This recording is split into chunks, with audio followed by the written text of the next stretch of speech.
Erev Tov les Koulam. Aujourd'hui, Parashat Yitro, évidemment, c'est un gros morceau. Je ne sais pas si on a beaucoup de Tunisiens qui nous écoutent aujourd'hui, mais Parashat Yitro, c'est pas n'importe quoi. Parashat Yitro, chez les Tunisiens, c'est toute une histoire. Et demain soir, ça va être la fiesta. Alors, j'ai pas vraiment compris, si je sais plus ou moins, qu'est-ce qui fait les Tunisiens?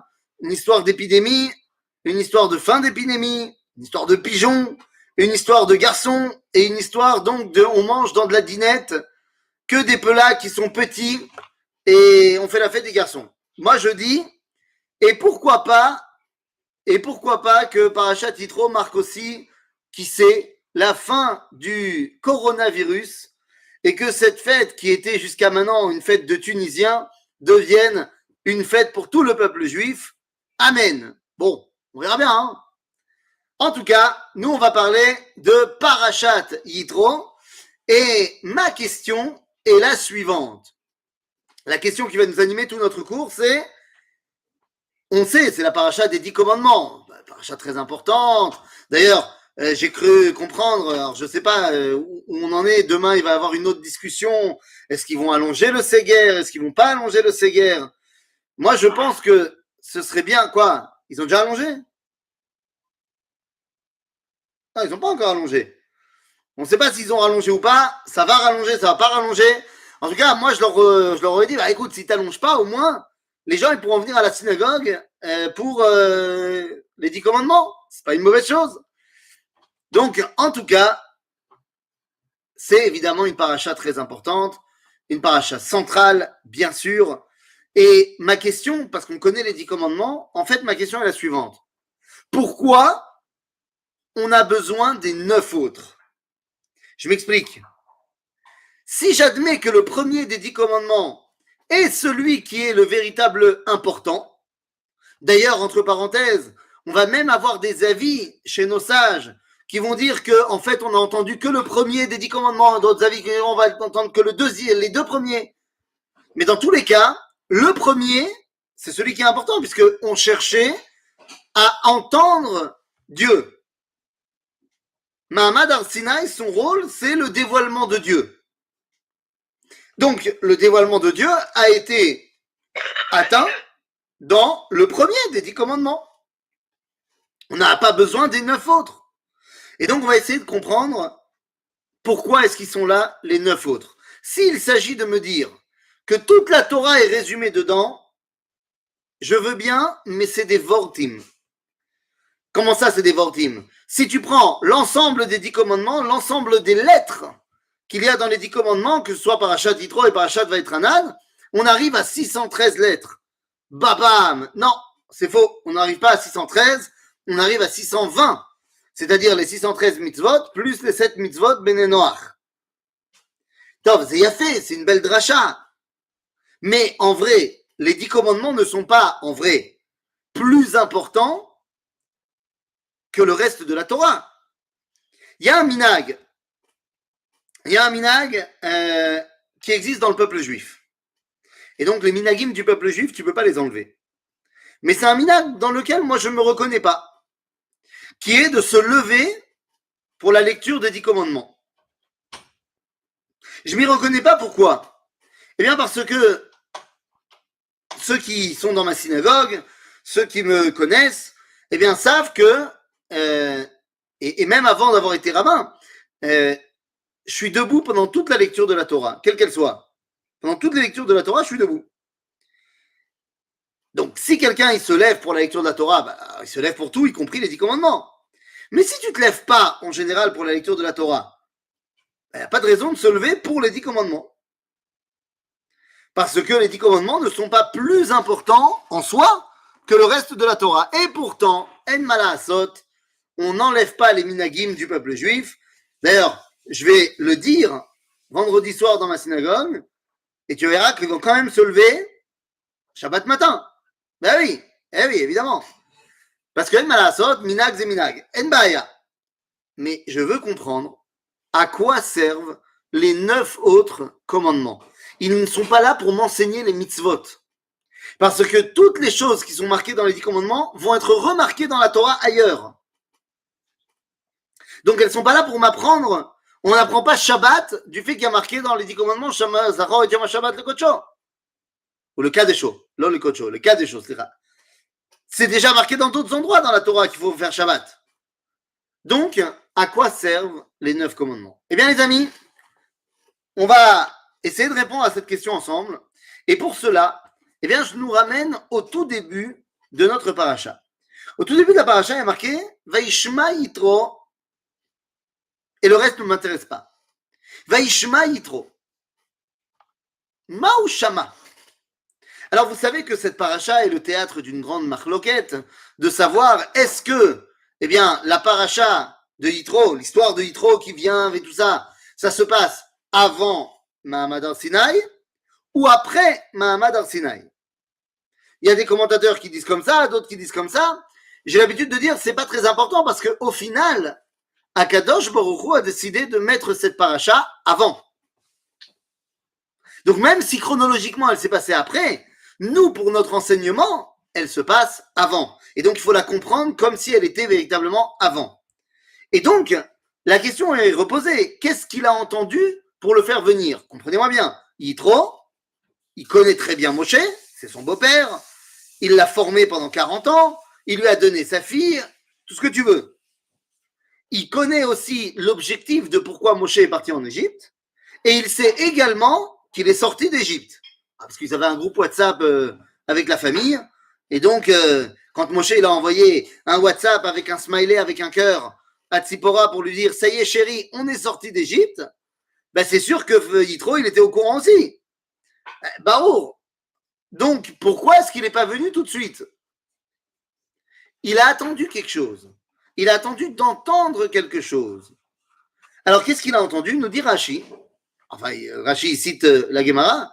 Il dit qu'il a entendu parler de Kriyat Yamsouf et Milchemet Amalek. Donc, ça veut dire que le WhatsApp, il marche très bien parce que Milchemet Amalek, c'était le 28 Iyar. Et s'il arrive avant Matan Torah, ben, il lui reste pas beaucoup de temps pour arriver. Il lui reste à perdre 6 jours, 7 jours, 8 jours pour arriver. Donc la poste a été très rapide et finalement, eh bien, il est arrivé et il a dit ce qu'il a dit. Donc ça veut dire que qu'est-ce qu'il a attendu? Il a attendu d'entendre non seulement Kriyat Yamsouf, mais également Milchemet Amalek. Qu'est-ce que cela veut dire? Quoi? Que Dieu c'était le plus fort? Oui, mais ça, il le savait déjà en entendant parler des 10 plaies. Et il a forcément entendu parler des 10 plaies à cause du même groupe WhatsApp que j'ai cité tout à l'heure. Donc, il sait très bien qu'il y a eu les 10 plaies. Et donc, dans les 10 plaies, on peut très bien dire que Dieu, il s'est montré comme étant le patron. Donc, ce n'est pas ça qu'il recherche. Il ne cherche pas de voir la force de Dieu. Yitro, il veut voir si Am Israël a véritablement pris sa place en tant que nation.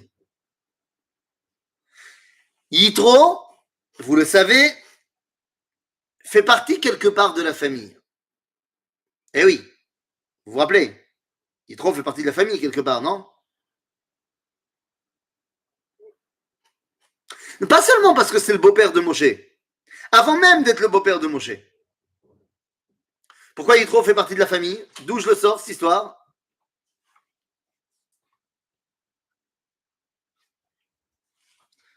Mais on n'éteint pas ça. Donc d'où je sais que Yitro fait partie de la famille? Eh bien parce que Yitro est le grand prêtre de Midian.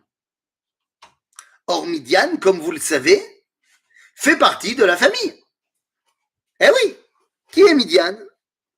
Vous vous rappelez de Midian? Midian, c'est le fils de Abraham. D'accord? Tu veux faire quoi? Tu vas aller te faire dodo dans mon lit?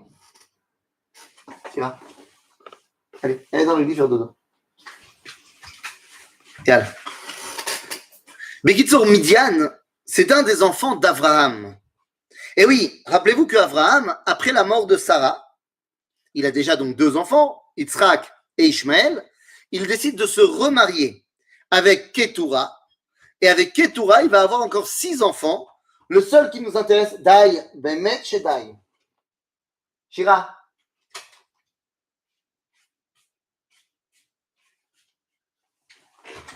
Les enfants, c'est une bracha. Surtout quand ils sont plus à la maison. Eh oui, eh oui. Allez, vaille, très bientôt, on revient chez les Burstins. Amen. Amen. Non, parce que c'est bien gentil les vignettes Zoom, mais je peux vous dire que vous commencez à me manquer, mes amis. Donc, Bezrat Hashem, très bientôt, on se retrouve chez les Burstins et on se fait plaisir. Bekitsour, donc, Yitro, c'est un membre de Midian. Midian, c'est le fils d'Abraham. Donc, Yitro est conscient de la dimension nationale que doit prendre le peuple juif. Tant qu'on est sorti d'Égypte, mais qu'on n'a pas encore exprimé notre identité nationale, eh bien, on ne peut pas véritablement prétendre à être qui on est. Donc, il a attendu d'entendre Kriyat Yamsouf, c'est-à-dire le moment où le cordon a été complètement coupé avec les Égyptiens, et au moment où on a montré que ça y est, on avait un véritable champ d'action national en faisant une guerre, la guerre, c'est la dimension de la nation, eh bien, c'est la dimension politique. Là, ça pourrait être autre chose, on aurait pu créer une alliance, mais là, en l'occurrence, la première action politique qui a été celle du peuple juif, ça a été de faire la guerre contre Amalek. Donc, on a pris enfin notre identité de peuple entre nos mains. À ce moment-là, Yitro arrive. Yitro arrive, et qu'est-ce qu'il va faire? Bon, d'abord, il est intéressant de noter que Yitro est le premier homme à dire Baruch Hashem. Et ça, c'est pas mal. C'est avec tout ce qu'on a vu, Avraham, Yitzhak, Yaakov, Moshe, les Bnei Israël, personne n'a été capable de dire Baruch Hashem.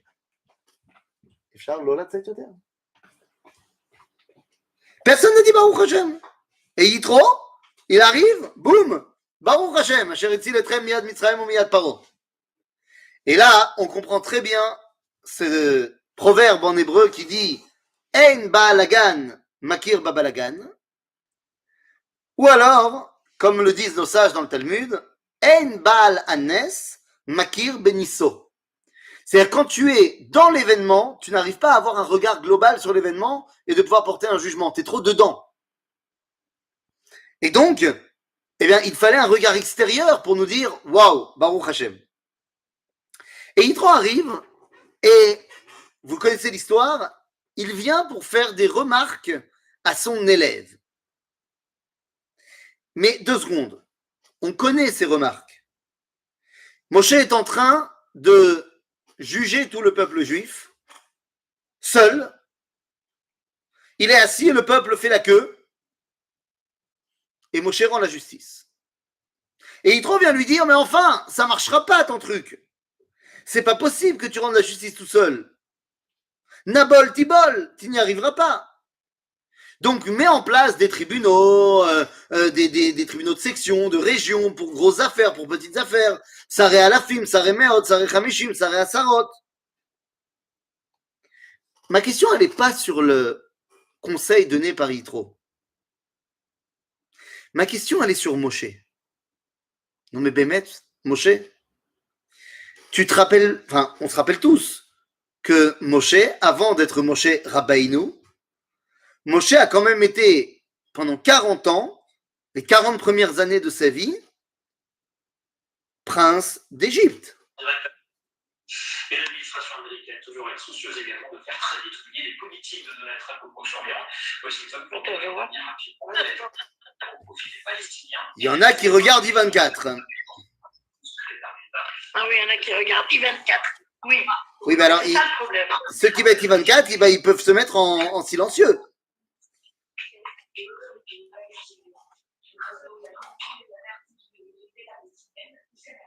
On vous entend encore, hein, I-24. Bon, je vais laisser tomber. Allez, Compte bilatérale de la situation politique et des derniers développements actuels. C'était une conversation constructive et notre voilà. c'était conclu. Et facile. Non, on ne peut pas allumer les deux. Voilà. Yofi. Bekitsour, Moshe était prince d'Égypte. Je l'ai enlevé. Je peux laisser I24, ça y est. Ça rentre vite. C'est bon? Ok. Donc, Moshe Rabbeinu, pendant 40 ans, il était prince d'Égypte. Moshe, il a été faire Sciences Po, il a été faire l'ENA, il a été faire tout ce que tu veux. Moshe, il a appris comment gérer un pays. Il a même à un moment été donné, quand on dit dans le livre de Shemot au début, quand on nous dit Vayigdal Moshe.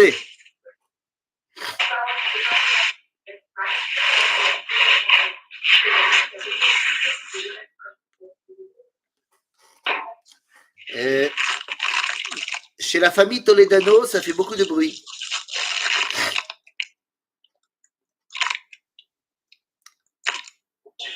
Les Toledano, vous nous entendez? Allô, allô? La Terre? Il faut se mettre en mute, les amis. Il faut se mettre en silencieux. Ou alors il faut soi-même être silencieux.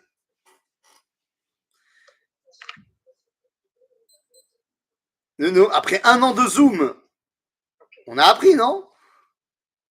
Fermez vos micros, dit Jackie. Zénachon. Bon, en tout cas, Moshe, il ne sait pas. Quand on nous dit Vaïgdal Moshe, Rashi dit que Minaou Oto Alkol Beito, il est devenu premier ministre. Il est devenu régent du royaume. Quoi, Béhémet, Moshe, il ne sait pas que pour gérer un pays, tu ne peux pas faire ça tout seul. Ben, c'est évident. Vous savez quoi? Faisons un petit calcul très rapide de maths. Disons que Moshe, il rend la justice géniale. Il est au top. Chaque affaire qui lui est soumise, en 10 secondes, il a rendu la justice. Ah oui, c'est Moshe. 10 secondes. C'est-à-dire, tu as 20 secondes de présentation de l'argument, 20 secondes pour l'autre qui doit donner son contre-argument, 10 secondes où Moshe, il rend la justice, et 10 secondes pour les faire sortir du bureau et faire rentrer le prochain. Donc, chaque affaire dure 1 minute. 40 secondes. Ah ben non. 10. Non, j'ai dit 20 secondes, parce que toi, tu as besoin de 20 secondes pour présenter ta Tahana, quand même. Ensuite, tu as 20 secondes, et puis n'oublie pas qu'il y en a plein, c'était des Sfaradim, donc ils sont arrivés en retard. Et il y a des Chabadnikim qui voulaient aussi faire des trucs, ils sont arrivés encore plus en retard. Mais Kitsour, il n'y a que les Yakim qui étaient là avant Moshe, mais ça ne servait à rien parce que Moshe n'était pas là. C'est-à-dire, Bekitsour, on a dit 1 minute par affaire. Il y a, disons que Moshe, c'est un tueur, c'est un bourreau de travail. Il travaille 24 heures sur 24. Il n'a pas besoin de se reposer. Il n'a pas besoin de se reposer, il n'a pas besoin de manger, il n'a pas besoin de toilette, il n'a pas... rien. Il travaille 24 heures. Bon, très bien. Il y a donc 60 minutes en 1 heure. En 1 heure, il boucle 60 dossiers. En 10 heures, il a bouclé 600 dossiers. En 20 heures, il a bouclé 1200 dossiers. Ah, c'est un tueur. Et en 24 heures, eh bien, il a réussi à te boucler près de 1500 dossiers. C'est beau, hein? Allez bien, Moshe, encore la commode, Moshe. Ce qui veut dire que 1500 dossiers, ça fait rentrer en jeu 3000 personnes. Il faut bien qu'il y ait 2 personnes. Donc, il y a 3000 personnes qui sont passées sous le jugement de Moshe dans la journée. Sur un peuple de près de quelques millions de personnes. Vous comprenez bien que 3000 cas, c'est pas assez. Chaque jour, il y a des centaines de milliers d'affaires. Donc, ça ne marchera pas, son truc à Moshe. Et moi, ce que je dis, c'est qu'il le sait très bien. Tu crois vraiment qu'il a besoin de Yitro pour lui apprendre ça? Pas du tout. Et c'est exactement la réponse de Moshe à Yitro. Moshe lui répond en lui disant, il lui dit pas, mais je sais, beau papa, mais il lui dit, Ki yavo elai ha'am lidrosh Elohim. D'ailleurs, juste après, il va faire ce que Yitro il demande. Mais en fait, c'est pas parce que Yitro il demande. Nous disent nos sages dans le Midrash que Moshe il avait déjà prévu de faire ça. Il avait déjà organisé la société pour que ce soit comme ça. Mais une seule journée, il a bossé en mode c'est moi qui fais tout seul. C'était la première journée des doléances. Et c'est la journée où Yitro il est arrivé. Mais il n'avait pas prévu de faire ça aussi demain. Juste une journée. Lama. Parce que nous dit Moshe, je voulais que dans l'origine du Mishpat, dans l'origine de la Torah entre les hommes, Ben Adam Lachavero, que les gens comprennent. Puisque pour l'instant, c'est moi qui suis le représentant de la parole de Dieu. Dans 2 secondes, il va nous parler. Mais là, c'est moi qui suis le représentant de la parole de Dieu. Je voulais que tout le monde comprenne que lorsqu'on vient demander le Mishpat, en fait, on cherche Dieu. Ki yavo elai ha'am lidrosh Elohim. Quand les gens ils viennent demander la justice chez moi, c'est parce qu'ils veulent tout simplement rencontrer Akadosh Baruch Hu. Pour l'instant, ça passe par moi. T'inquiète pas, je vais déléguer. Mais le problème, c'est que si je délègue dès le départ et que je nomme comme juge de quartier pour 10 personnes, un bonhomme de la tribu de Zevouloun que personne ne connaît, ils vont pas forcément comprendre qu'allant le voir lui, c'est aller voir Dieu. Donc au début, je rassemble tous chez moi. Et tu as raison, tout le monde ne sera pas jugé par moi, mais tout le monde verra que ça passe par là. En d'autres termes, Moshe Rabbeinu veut rattacher Ben Adam Lachavero à la Torah. Yitro, c'est le spécialiste de Ben Adam Lachavero.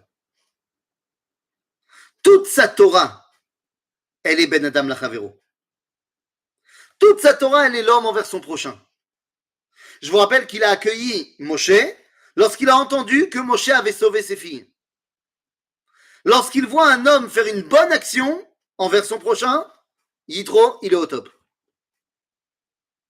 C'est le spécialiste de Ben Adam Lachavero. À dire vrai, Yitro, il arrive justement parce que la Torah n'a pas encore été donnée. Il arrive pour en fait devenir celui qui va prétendre donner la Torah. Yitro fait partie des 3 hommes qui prétendent être le légitime point d'accès entre l'homme et Dieu. Il y a 3 hommes qui revendiquent le titre de Rabbeinu. Qui sont ces 3 hommes? Ils sont intimement liés entre eux et intimement liés à Moshe. Le premier s'appelle, comme je viens de le dire, Yitro. Le deuxième s'appelle Yov, Job. Yov écrira dans le livre de Yov, Mi yiten milai, uba sefer yichaku. Qui va m'aider à faire en sorte que mes mots soient gravés dans le livre? Mazé has-sefer, c'est la Torah. Yov prétend à ce que ses paroles soient inscrites dans la Torah. Oui, mais attention, Yov, ce n'est pas du tout quelqu'un qui est l'expert de Ben Adam Lachavero. Par contre, Yov, plus que n'importe qui, connaît les problèmes existentiels de l'homme. Yov, c'est presque un philosophe existentialiste. Yov, il est le spécialiste de Ben Adam Le'atzmo. Mais il y a un autre personnage qui prétend être celui qui peut parler à Dieu et transmettre la parole de Dieu, puisqu'il le connaît.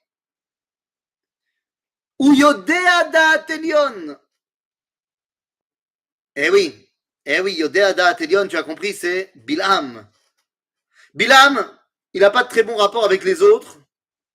Il n'a pas de très bon rapport avec lui-même non plus. Demande à son ânesse. Par contre, il est le spécialiste du spirituel. de Ben Adam Lamakom. Ces trois hommes sont contemporains, et le Midrash va même nous dire qu'ils étaient tous les trois les conseillers de Pharaon. Lorsqu'il y avait le petit Moshe, vous vous rappelez des conseillers de Pharaon quand Pharaon avait vu qu'il allait naître le libérateur d'Israël? C'était eux trois. Et lorsque Moshe finalement va être adopté et qu'il va commencer à jouer avec la couronne de Pharaon d'après le Midrash, qui va donner les avis de laisse-le tranquille, moi je dis rien, ou alors tue-le? Yitro, Yov et Bilam. Yitro s'enfuira d'Égypte justement parce qu'il aura bien parlé et Pharaon va le dégager. En d'autres termes, les trois sont intimement liés entre eux, mais également avec Moshe. À tel point que le Talmud, dans le traité de Baba Batra, nous dira que Moshe a écrit la Torah, d'accord, mais en plus de ça, il a écrit trois choses. La Gemara nous dit Moshe katav sifro, a sefer shelo, mazé, ve'yov, ve'parashat bilam. Alors Yov, c'est le livre de Yov.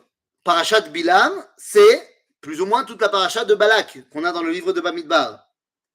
Et mazé sifro, c'est pas la Torah. Sifro, c'est les deux versets qui forment, d'après la halakha, un sefer en entier, qui se trouve dans le livre de Bamidbar, lorsqu'il y a marqué Vayi binso Aaron vayomer Moshe kuma Hashem vayafutsu oyevecha vayanusu mesanecha mipanecha. Ces deux versets que les Ashkenazim ils vont dire lorsque on ouvre le Aaron HaKodesh, eh bien, ces deux versets, c'est ce qu'on appelle Sifro Shel Moshe. Maintenant, pourquoi est-ce que Moshe dit ces phrases-là?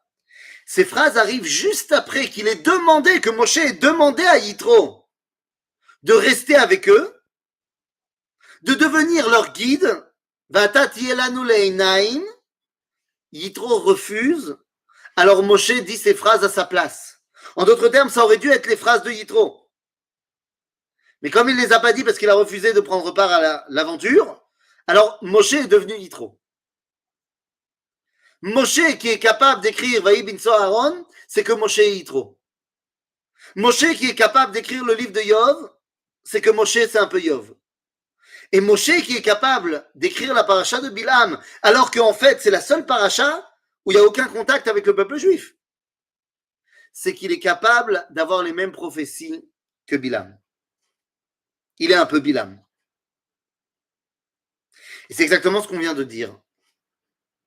Les trois prétendaient pouvoir dévoiler la parole de Dieu. Seulement le problème des trois, c'est qu'ils étaient des spécialistes, mais que dans un, ou le deuxième, ou le troisième des sujets. Ben Adam le Chavero, Ben Adam le Atzmo, ou Ben Adam la Makom. Or, le lien à Dieu ne peut pas se limiter qu'à une des trois identités. La question qu'on a posée en préalable, c'est de dire, mais à quoi servent les 9 autres commandements? Eh bien, les 9 autres commandements, les 9 derniers commandements, servent à expliquer pourquoi c'est par Moshe que passe le dévoilement. Par Moshe, et donc pas par quelqu'un d'autre, pas un des trois autres prétendants. Le premier des 10 commandements sert à autre chose. On a dit, il sert au dévoilement. Il sert à ce que Dieu se dévoile au peuple juif. Il nous dit coucou. Sauf qu'il sert aussi à autre chose. Nous dit Dieu dans la Torah. Vous vous rappelez, quand Dieu a appelé Moshe, on vient d'arriver au pied du mont Sinaï, Dieu va dire à Moshe, Elle adevarim asher tedaber el bnei Israël. Il lui a dit, va dire au bnei Israël que je vais vous prendre comme peuple, et je vais vous donner, je vais vous amener un kanfé nesharim, et vous allez devenir pour moi mon peuple, et vous serez une nation de prêtres. Et si vous faites tout ce que je vous dis, alors, au top. Et voilà ce que tu vas devoir dire aux Bnei Israël. Moshe vient voir les Bnei Israël en leur disant, Dieu m'a dit qu'il va vous donner la Torah. Et Am Israël refuse. Enfin, pas qu'il refuse, mais il dit on ne te croit pas. On dit, Kol asher diber Hashem naaseh. Tout ce que Dieu a dit, on va faire, parce que toi tu dis. Rashi dira Retzonenu lirot et malkenu. C'est-à-dire, on ne veut pas passer par un intermédiaire. On n'est pas sûr d'ailleurs que ce soit vrai ce que tu nous dises. Peut-être que c'est ton imaginaire, la Torah. On n'a jamais entendu parler de ça dans notre histoire et dans les promesses que Dieu a faites à Abraham, Yitzhak et Yaakov. La terre d'Israël, oui, on a entendu parler. Le peuple juif, on a entendu parler, mais la Torah, on n'a jamais entendu parler. Qui nous dit que ça vient bel et bien de Dieu? Peut-être que c'est toi. Donc, si Dieu il veut nous parler, qu'il vienne nous parler. Moshe retransmet à Dieu, Vayashev et divrei ha'am el Hashem, Vayomer Hashem, oh, oh. On n'a pas marqué oh dans la Torah, mais c'est ce que ça voulait dire. Dieu dit à Moshe, Metsuyan, très bien. Ine anochi ba elecha be'a ve'anam, je vais venir me dévoiler dans la nuée. Ve'gam yishma ha'am bedaberi imach, et tout le peuple va entendre que je te parle. Ve'gam becha yaminu le'olam. Et donc enfin, ils vont croire vraiment, parce qu'ils auront eux-mêmes entendu que je te parle. Donc le premier des 10 commandements vient authentifier le fait que Dieu parle à Moshe. Ok? Le premier commandement sert à dire, c'est pas des blagues. Moshe il dit que Dieu lui parle, c'est Béhémet. Les 9 autres commandements viennent nous expliquer Aval lama Moshe. Pourquoi Dafka Moshe et pas quelqu'un d'autre?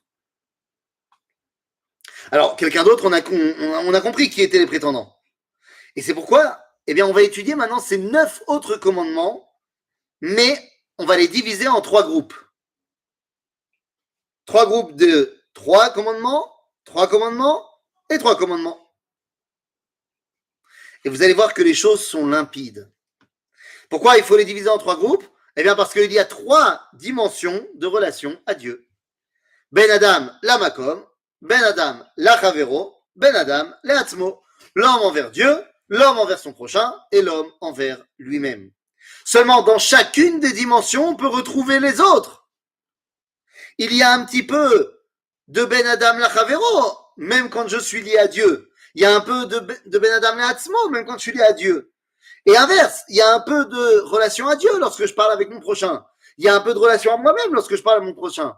Et il y a également une relation aux autres quand je me parle à moi. Et il y a également une relation à Dieu quand je suis en rapport avec moi. Donc on peut retrouver dans chacune des dimensions les autres. Donc 3, 3 et 3. Alors venez, on rentre dans les 10 commandements, enfin dans les 9 commandements. Le deuxième, le troisième et le quatrième. Alors c'est quoi? C'est Lo yeh lecha Elohim acherim al panai velo ta'aseh lecha pesel vechol temuna. Donc c'est l'interdit d'avoir un autre Dieu et donc de servir un autre Dieu. Lo tissa Hashem Hashem lashav, tu ne diras pas le nom de Dieu en vain. Et Zachor et Yom HaShabbat le Kadesho. Ok? Shabbat. C'est la première triplette. Eh bien, remarquez comment ça marche. Quand on te dit Lo yeh lecha Elohim acherim al panai, tu n'auras pas d'autre Dieu que moi, et tu ne feras pas d'idolâtrie, tu ne feras pas d'idole de moi. Ze ben adam la makom, shebe ben adam la makom. C'est la relation avec Dieu par excellence. Il n'y a que toi et Dieu. Par contre, lorsque tu viens dire ne prononce pas le nom de Dieu en vain, qui prononce? C'est moi. C'est moi qui prononce. D'ailleurs, peut-être que je le prononce tout seul dans ma chambre. Et quand c'est en vain, ça veut dire que c'est pas pour me rattacher à lui. C'est ça. Donc c'est Ben Adam le Atzmo à l'intérieur de la catégorie Ben Adam la Makom, puisqu'on prononce le nom de Dieu. Et Shabbat, eh bien Shabbat, on sait très bien qu'au-delà de notre rapport à Dieu, qui Ot I Beni ou Benechem, qui Sheshet Yami Asa Hashem, qu'est-ce qu'on dit dans le Kiddush? Ot I Leolam, qui Sheshet Yami Asa Hashem. D'accord? Donc c'est Vadaï que c'est en rapport avec Dieu. Aval, il y a marqué également pour Shabbat, Leman Yanuach shorcha va'amatecha be'emtecha. Qu'est-ce qu'on dit dans le Shabbat, dans le Kiddush? זכור את יום השבת לקדשו, ששת ימים תעשה מלאכה ויום השביעי שבת להשם אלוהיך לא תעשה מלאכה, אתה ובנך וביתך ואמתך וגרך אשר בשעריך ואמתך וגרך אשר בשעריך. C'est-à-dire que c'est, tout le monde doit se reposer. Il y a une dimension sociale dans le Shabbat. Il y a une dimension de Ben Adam Lachavero dans ce grand cycle qui s'appelle Ben Adam Lamakom. En d'autres termes, eh bien voilà, la première triplette nous a montré la notion de Ben Adam Lachavero. Si Moshe transmet cette triplette-là, c'est que lui aussi est capable de relever le défi de Ben Adam Lachavero. Ensuite, on a la deuxième triplette, de Ben Adam Lamakom, c'est ça. Oula, je vous ai embrouillé. De Ben Adam Lamakom, la première triplette, c'est l'homme envers Dieu. La deuxième triplette, pour le coup, c'est Ben Adam Lachavero. Eh oui, Ben Adam Lachavero, c'est quoi les trois autres commandements, les trois suivants? Lo, kaved et avicha ve et ivecha, lo tirtzach, ve lo tinaf. Ok? Honore son père et sa mère, ne pas tuer et ne pas avoir des relations adultères. Ok? Évidemment que les trois sont tournés vers Chavero. Les parents, c'est mes plus proches prochains. Tuer son prochain, c'est barour que c'est par rapport à son prochain. Et prendre la femme de son prochain, c'est Vadaï, porter atteinte à son prochain. Donc c'est Vadaï, toutes ces trois-là sont Ben Adam, la Chavero. Mais, quand on parle de honorer ses parents, eh bien il s'agit de la dimension divine de Ben Adam Lachavero. Mes parents, pour moi, sont mes créateurs. Autant que Dieu a créé le monde, mes parents ont participé à la création en me créant moi. Et c'est pour ça que nos sages nous disent que Shlosha Shutafim Ba'adam. Il y a trois personnages qui sont là pour créer un homme. Le papa, la maman et Dieu. En d'autres termes, Kaved et avicha ve et imecha. Lorsque tu donnes le kavod à tes parents, c'est pas parce qu'ils t'ont acheté des choses ou qu'ils te... Non, c'est parce qu'ils t'ont créé. Nekuda. Donc la dimension divine qui passe par les parents, elle est fondamentale. Donc, kaved et avicha ve et imecha, c'est Ben Adam la makom, chez Ben Adam la chavero. Bon, après, l'otirtzach. L'otirtzach, je pense que les choses vont être assez claires. C'est quoi l'otirtzach? Bien sûr que je porte atteinte à mon prochain. Ça, c'est pas, il n'y a pas de débat.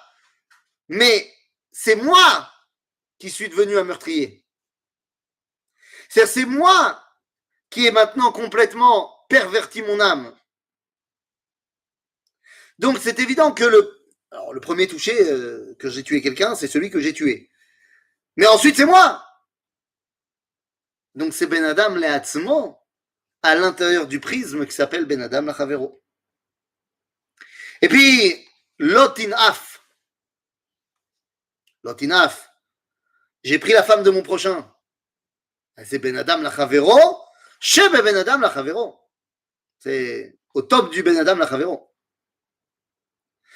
Donc la deuxième triplette, c'est Ben Adam Lachavero. Si Moshe est capable d'entendre ces trois deuxièmes commandements, eh bien ça montre qu'il est capable aussi d'être un patron de Ben Adam Lachavero. Et arrivent enfin les trois derniers commandements. Alors quels sont les trois derniers commandements, les amis?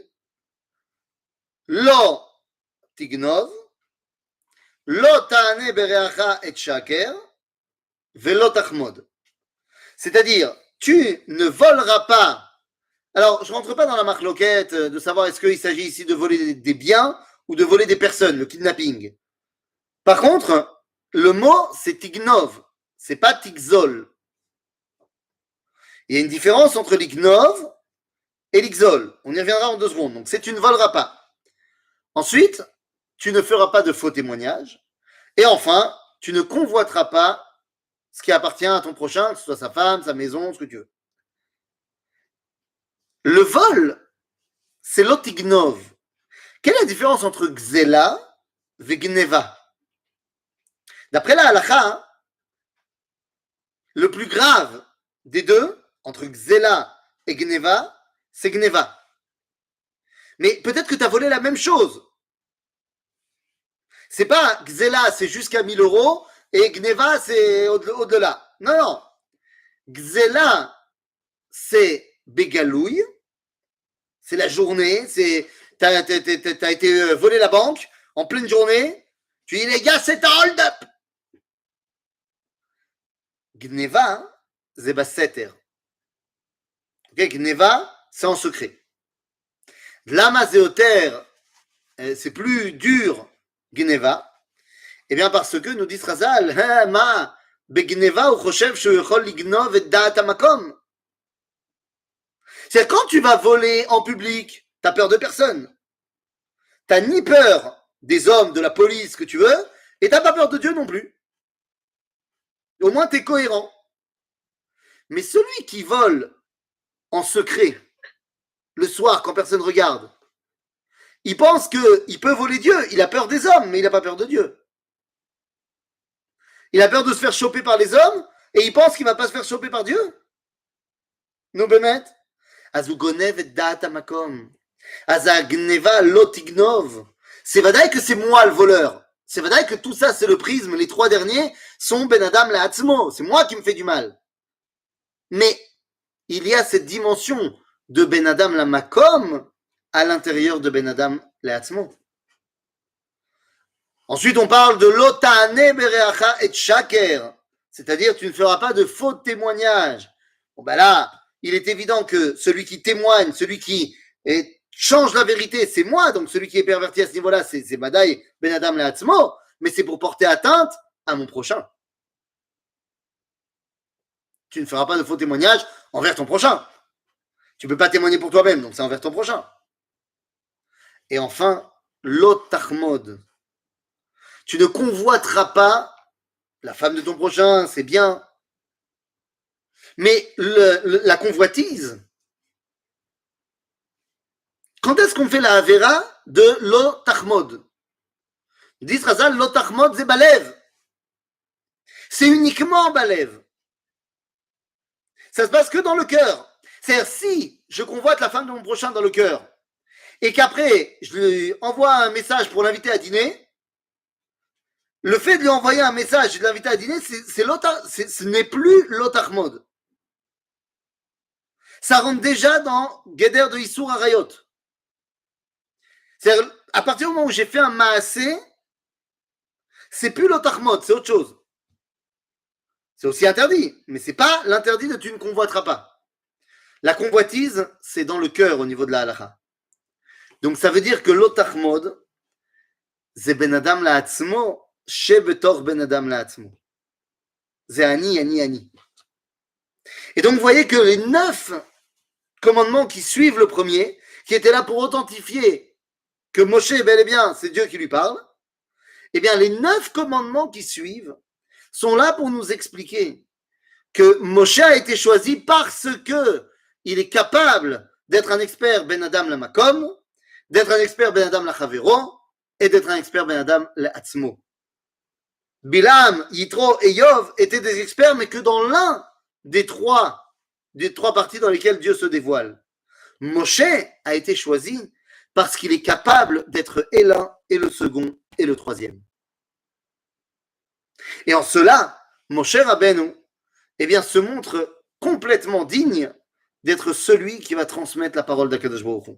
Parce qu'il vient de nous apprendre que la parole de Dieu a pour signification de nous rattacher à lui, tant au niveau de mon rapport au spirituel, de mon rapport avec mon prochain, car le rapport que j'entretiens avec mon prochain, c'est le rapport que je dois entretenir avec Dieu, et le rapport que j'entretiens avec moi-même. Ve'ahavta l'ereacha kamocha ani Hashem. Zeglal gadol batorah, nous dira Rabbi Akiva. C'est quoi ce verset? Ve'ahavta l'ereacha. C'est ben Adam la chavero. Tu aimeras ton prochain. Kamocha, comme toi-même, c'est ben Adam la atzmo. Ani Hashem, c'est ben Adam la makom. S'il manque une des trois catégories, eh bien notre relation à Dieu est incomplète. Les 10 commandements sont là pour montrer que celui qui nous les a transmis est celui qui était capable de relever ces 3 défis pour faire en sorte que notre relation avec Akadosh Baruch Hu puisse être sur les 3 dimensions pour être une relation saine, entière et émette dans ce qui est au-delà de moi. Voilà ce que viennent nous apprendre les 10 commandements, le 1, plus 3, plus 3, plus 3. Shabbat Shalom les Koulam et bonne fête des garçons à tout le monde.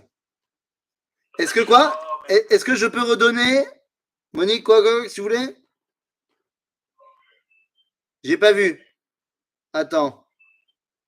Je vais dans le chat. Tu peux redonner la source du Sefer de Moshe.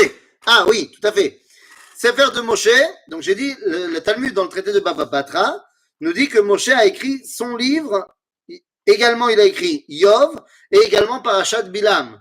Son livre, je répète, c'était les 2 psukim dans le livre de Bamidbar. D'ailleurs, dans le Sefer Torah, ils sont écrits entre 2 nouns inversés. Pour montrer que genre, c'est un truc à part entière. Et donc, c'est Vaï bin so Aaron, Vayomer Moshe, Kuma Hashem, Ve'afutsu, Ve'ivecha, Ve'enutsu, Mesanecha, Mipanecha. Yov, c'est Yov. Et Parashat Bilam, c'est plus ou moins la paracha de Balak qu'on a dans le livre de Bamidbar. Voilà, voilà.